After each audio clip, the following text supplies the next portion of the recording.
Imagina una historia donde Dios parece estar en silencio, donde su nombre no es mencionado, pero su mano está presente en cada detalle. Desde el principio parece solo una narración de reyes, reinas y banquetes, una historia que podría confundirse con los relatos de las cortes reales del pasado. Pero a medida que te adentras en sus páginas, descubres algo profundo. Aunque no se mencione su nombre, Dios está allí, tejiendo cada hilo de la historia con un propósito divino. El libro de Esther no solo es excepcional porque lleva el nombre de una mujer valiente, sino porque nos enseña a ver a Dios en medio del silencio, a reconocer su obra incluso cuando parece que no está presente. Es una historia de valentía, de providencia y de fe inquebrantable en la que una joven judía, en medio de un imperio pagano, se convierte en la clave para la salvación de su pueblo. ¿Pero por qué está en la Biblia? ¿Por qué deberíamos leerla hoy? Porque como Esther, nosotros también vivimos en un mundo donde a veces parece que Dios no está. Sin embargo, su historia nos recuerda que, aunque no lo veamos o escuchemos su nombre, Él sigue orquestando los momentos más cruciales de nuestra vida. Y hoy, esa historia puede cambiar la manera en que ves la tuya. Sin más preámbulos, comenzamos. Esta es la historia de Esther.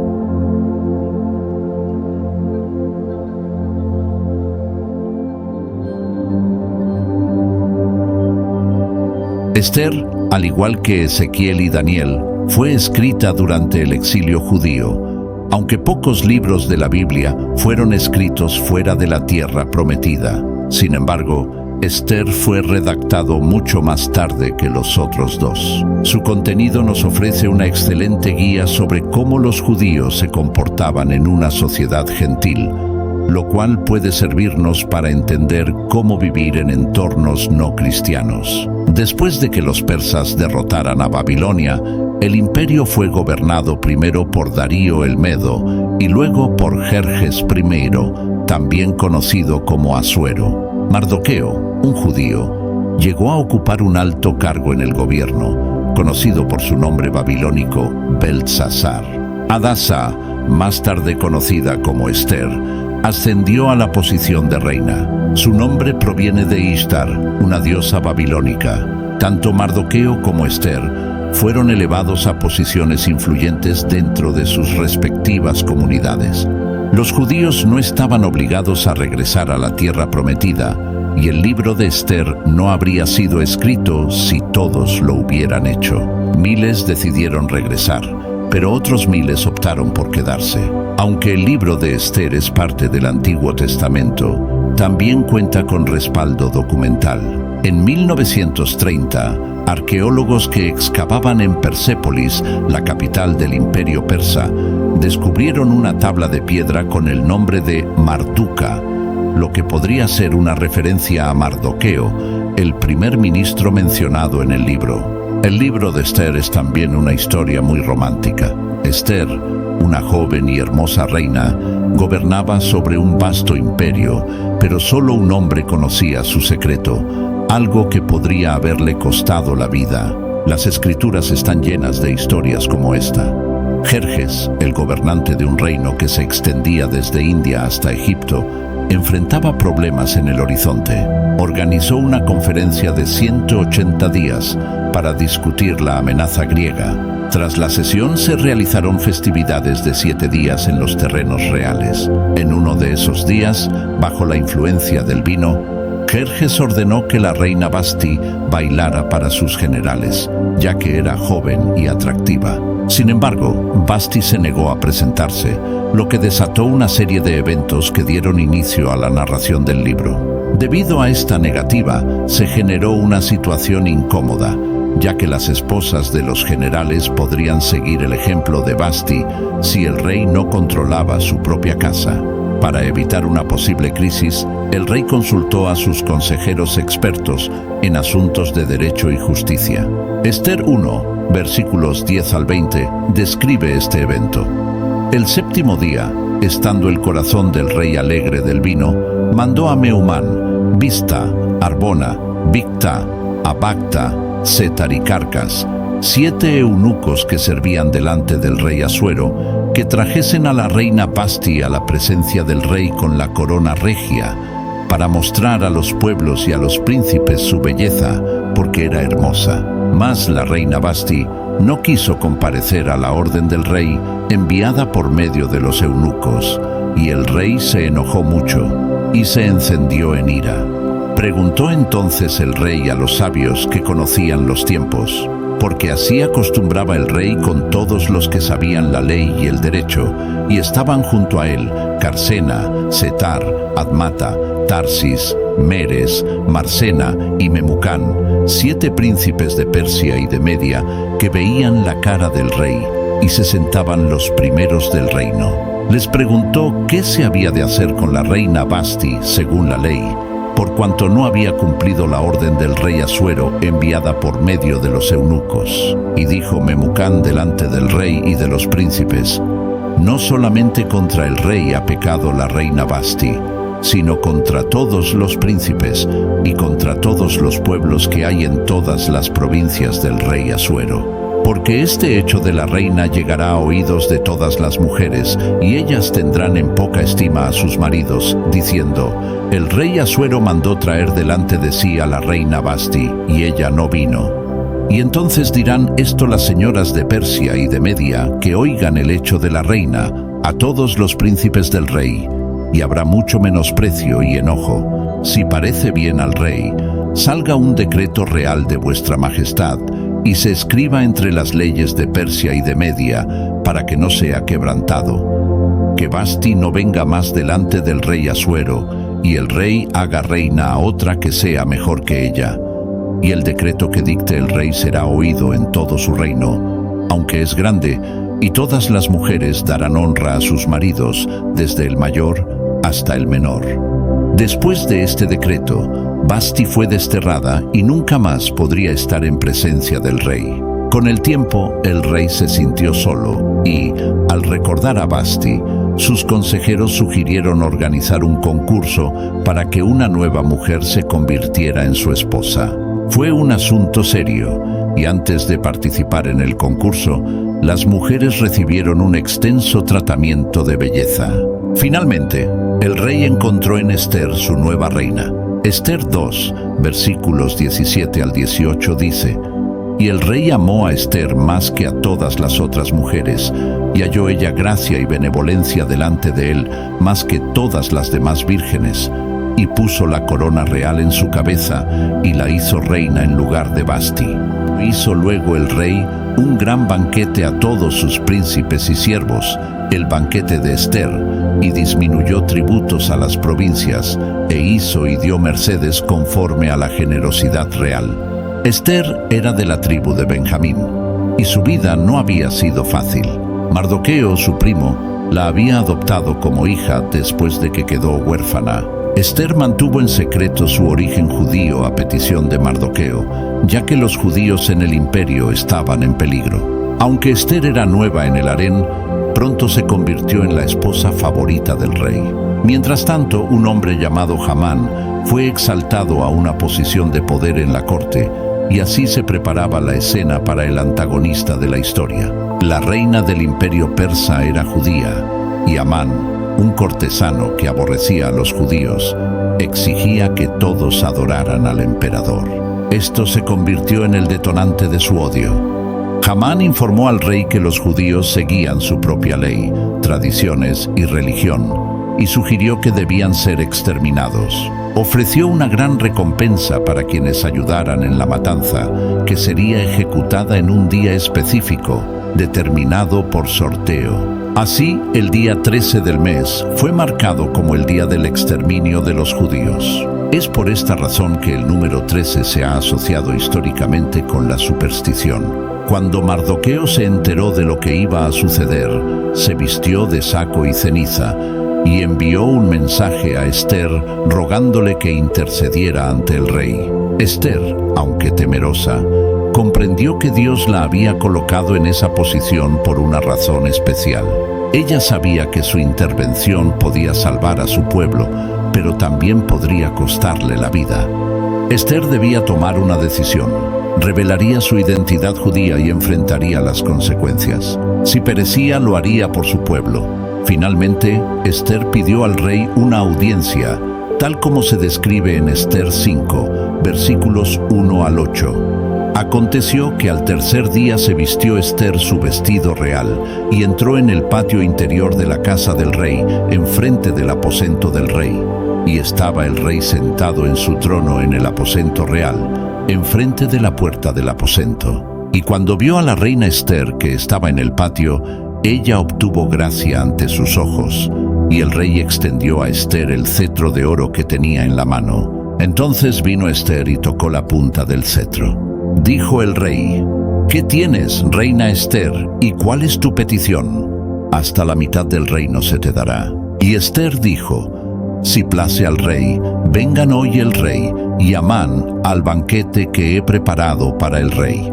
Respondió el rey: Daos prisa, llamad a Amán para hacer lo que Esther ha dicho. Vino pues el rey con Amán al banquete que Esther dispuso. Y dijo el rey a Esther en el banquete, mientras bebían vino: ¿Cuál es tu petición? Y te será otorgada. ¿Cuál es tu demanda? Aunque sea la mitad del reino, te será concedida.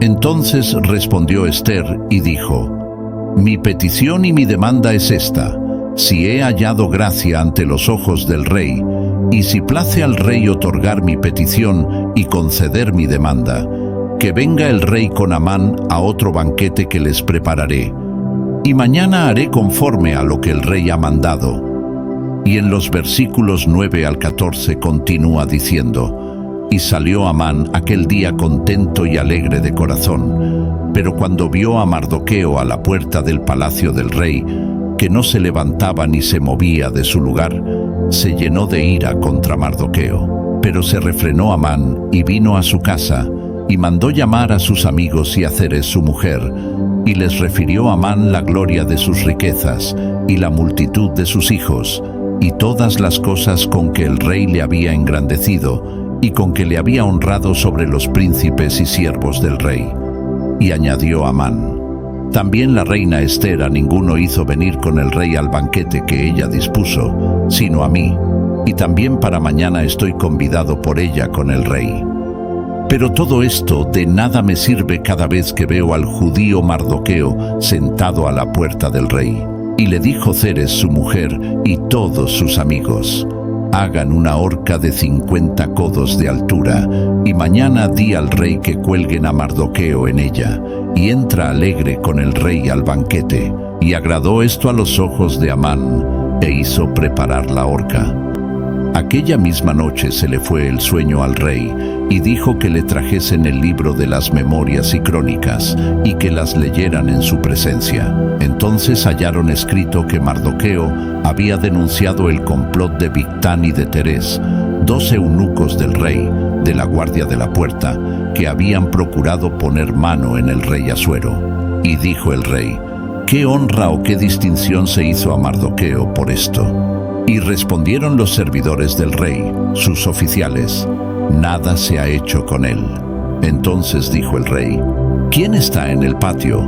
Y Amán había venido al patio exterior de la casa real para hablarle al rey para que hiciese colgar a Mardoqueo en la horca que él le tenía preparada. Sin embargo, antes de que Amán pudiera hacer su petición, el rey le preguntó: ¿Qué se hará al hombre cuya honra desea el rey?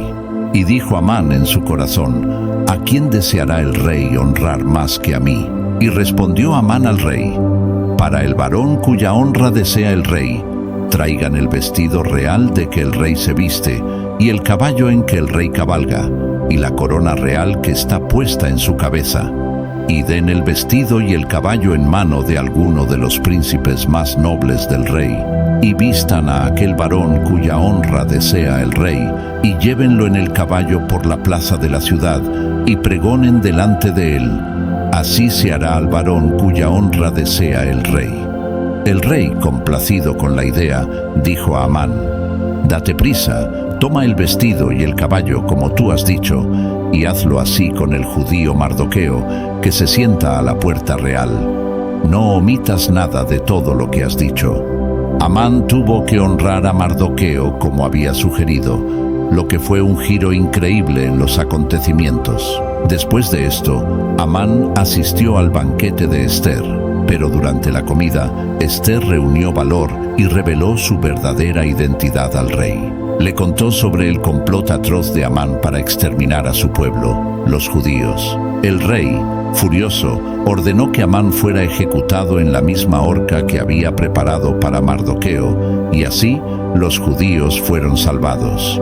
Como se menciona en Esther 7, fue, pues, el rey con Amán al banquete de la reina Esther, y en el segundo día, mientras bebían vino, dijo el rey a Esther: «¿Cuál es tu petición, reina Esther? Y te será concedida. ¿Cuál es tu demanda? Aunque sea la mitad del reino, te será otorgada». Entonces la reina Esther respondió y dijo: «Oh rey, si he hallado gracia en tus ojos, y si al rey place, séame dada mi vida por mi petición, y mi pueblo por mi demanda, porque hemos sido vendidos, yo y mi pueblo, para ser destruidos, para ser muertos y exterminados. Si para siervos y siervas fuéramos vendidos, me callaría, pero nuestra muerte sería para el rey un daño irreparable».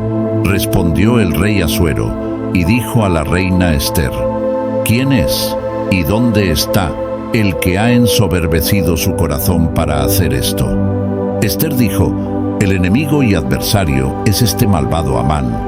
Entonces se turbó Amán delante del rey y de la reina.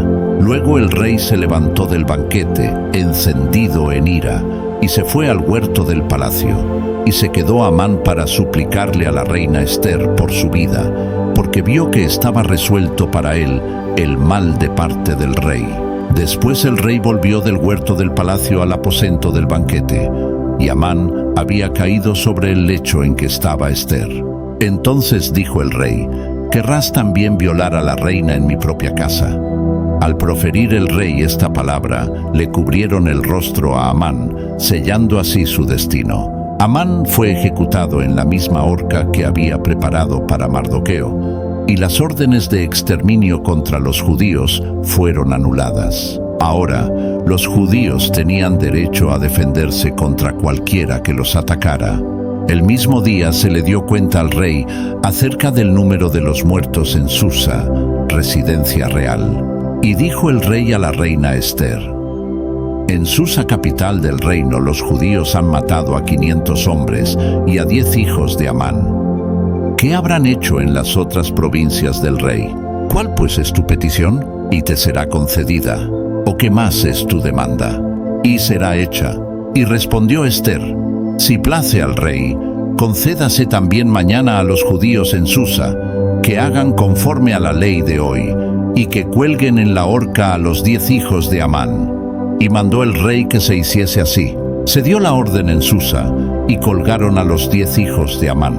El rey accedió a la petición de Esther, y emitió un edicto para que se ejecutara a los 10 hijos de Amán. Los judíos, con el favor del rey, siguieron defendiendo sus vidas y aseguraron la paz en el imperio. Gracias a la intervención valiente de Esther, el pueblo judío fue salvado de la aniquilación. Esto fue crucial no solo para su supervivencia, sino también para la continuidad del linaje que eventualmente daría lugar al nacimiento de Jesús. Si Amán hubiera tenido éxito en su plan de exterminar a los judíos, la historia habría sido radicalmente diferente, pero la valentía y la fe de Esther aseguraron la preservación de su pueblo. El libro de Esther tiene un lugar especial en la Biblia por varias razones que van más allá de ser simplemente una historia bien contada. Aunque es fascinante desde un punto de vista literario, su inclusión en las Escrituras tiene un propósito profundo y espiritual. Esther es uno de los pocos libros de la Biblia donde el nombre de Dios no se menciona explícitamente, pero su mano providencial es evidente a lo largo de toda la narrativa. Esto muestra cómo, incluso cuando Dios parece estar ausente o silencioso, sigue obrando a través de las personas y los eventos para cumplir su voluntad. La salvación del pueblo judío es un claro ejemplo de cómo Dios puede utilizar a individuos como Esther y Mardoqueo para ejecutar su plan de rescate, incluso en medio de circunstancias difíciles. Esther, al igual que Daniel, vivía en una cultura pagana, lejos de su hogar, pero ambos permanecieron fieles a sus principios. Incluso se menciona en ambos libros que ayunaron y reconocieron a Dios aún en las posiciones que se encontraban. Ambos se destacaron en posiciones de influencia y poder, pero sin comprometer su identidad ni sus creencias. Esto resuena fuertemente con los cristianos hoy en día, quienes también están llamados a ser fieles a Dios, en medio de un mundo que a menudo no comparte sus valores. Esther arriesgó su vida al presentarse ante el rey sin ser convocada, demostrando que, en los momentos críticos, el valor y la fe en Dios pueden traer grandes liberaciones. La historia de Esther nos recuerda que Dios puede usar a cualquier persona, independientemente de su trasfondo o situación, para cumplir su propósito divino. No importa cuán insignificantes nos sintamos, todos podemos desempeñar un papel significativo en el plan de Dios. Esther fue colocada en una posición de poder para un momento como este, Esther 4, versículo 14, demostrando que el lugar donde estamos no es casualidad, sino que puede ser parte de la misión divina. La fiesta de Purim, que los judíos aún celebran hoy en día, conmemora esta historia de liberación y justicia. Es un recordatorio anual del poder de Dios para salvar a su pueblo, y también de cómo un solo acto de valentía y fe puede cambiar el curso de la historia. Purim nos enseña que la lucha por la justicia y la protección del oprimido es parte de nuestro llamado como creyentes.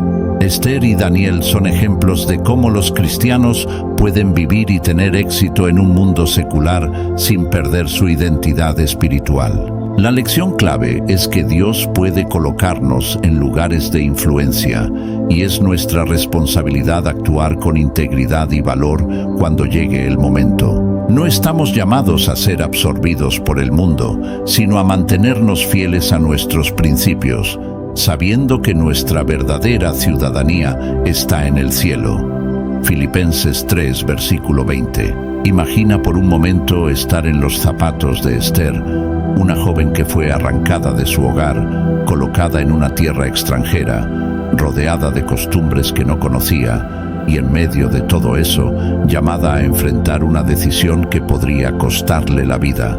Pero en ese instante de incertidumbre y temor, algo poderoso sucedió. Esther eligió confiar en Dios. Eligió el valor sobre el miedo, el propósito divino sobre el riesgo personal, y en ese acto de fe cambió la historia de su pueblo para siempre.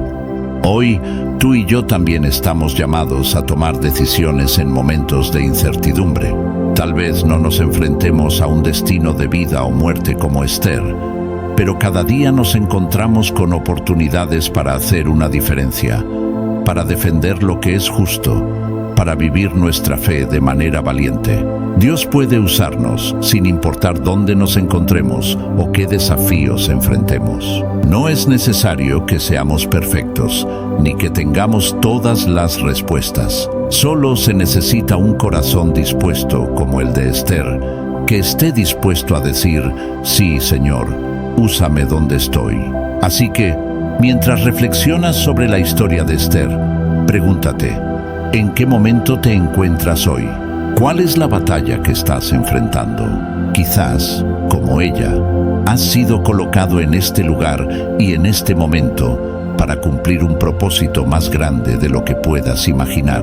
Tal vez Dios te está llamando a ser valiente, a confiar en Él y a dar un paso de fe.